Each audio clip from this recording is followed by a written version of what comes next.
अस्सलामुअलैकुम वरहमतुल्लाहि वबरकातुहू। मैं हूं तबीब उसामा अनवर और आप देख रहे हैं हेल्थ सीक्रेट्स। आज हम बात करेंगे नमूनिया के बारे में। एक ऐसा मर्ज़ जो कि बहुत सारे पाकिस्तानी बच्चों की जान तक ले जाता है। इंतहाई ख़तरनाक, मूज़ी और जानलेवा मर्ज़ है। अगर एहतियात ना की जाए तो मूज़ी भी साबित होता है। सबसे पहले इसकी वजूहात का ज़रा तज़किरा करेंगे। इसकी बेसिक वजह खांसी, नज़ला, ज़ुकाम, बुखार जब हो जाता है तो एहतियात ना करना। जैसे ही आपको हल्की हल्की खांसी शुरू होती है तो आपके फेफड़ों में इन्फेक्शन आना शुरू हो जाता है। होता बेसिकली ये फेफड़ों का इन्फेक्शन है, चेस्ट में इन्फेक्शन, लंग्स की स्वेलिंग या इन्फेक्शन होता है। अगर आप खांसी में एहतियात नहीं करते या नज़ला ज़ुकाम के अंदर एहतियात नहीं करते तो ये मर्ज़ बढ़ते बढ़ते नमूनिया की शक्ल इख्तियार कर लेता है। सबसे पहले आपने इसके इलाज के अंदर अपने आप को सर्दी से बचाना होगा। सर्द चीज़ों के ज़्यादा इस्तेमाल से आइसक्रीम, कोल्ड ड्रिंक्स और ठंडे मशरूबात वगैरह इस्तेमाल नहीं करने होंगे। सर्दियों में अमूमी तौर पे बच्चे माल्टा, संतरा बहुत ज़्यादा शौक़ से खाते हैं।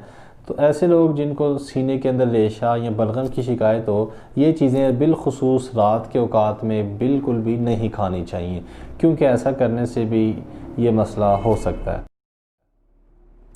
ऐसे लोगों के लिए सूप का इस्तेमाल, यखनी का इस्तेमाल बहुत ही ज़्यादा मुफीद है। इसकी जो अलामात हैं वो जहन में रखें, ताकि अगर इनमें से अक्सर अलामात आपको महसूस हों तो फ़ौरन आप इसके इलाज की तरफ तवज्जो करें।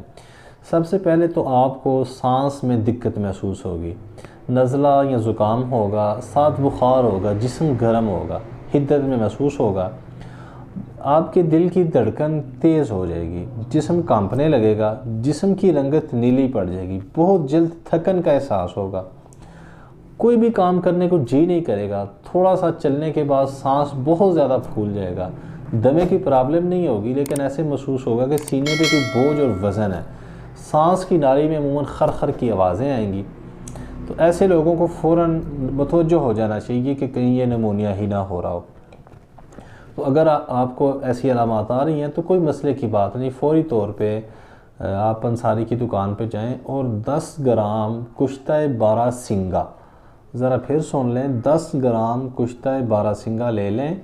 इसे 1 पाव शहद में अच्छी तरह मिक्स कर लें।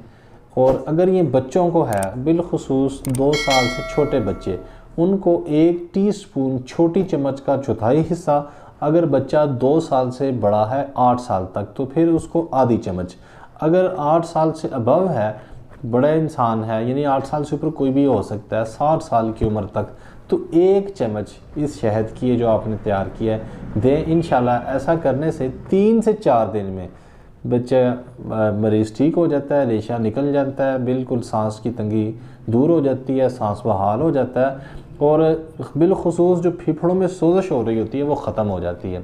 इसमें एक बात और सुन लें, बाज़ लोग उनको नमूनिया कुछ अर्सा पहले, 3, 4 या 5 साल पहले उनको नमूनिया हुआ होता है, लेकिन हर साल जैसे ही सर्दियाँ आती हैं उनके सीने में जकड़न, तंगी, सांस की तंगी या पसलियों में दर्द का एहसास बढ़ना शुरू हो जाता है। ऐसी कंडीशन में कोई मसले की बात नहीं, आप फ़ौरी तौर पे अखरोट की गिरियाँ लें, 50 ग्राम और 50 ग्राम पिस्ता ले लें, इन्हें आधा किलो शहद में अच्छी तरह मिक्स कर लें।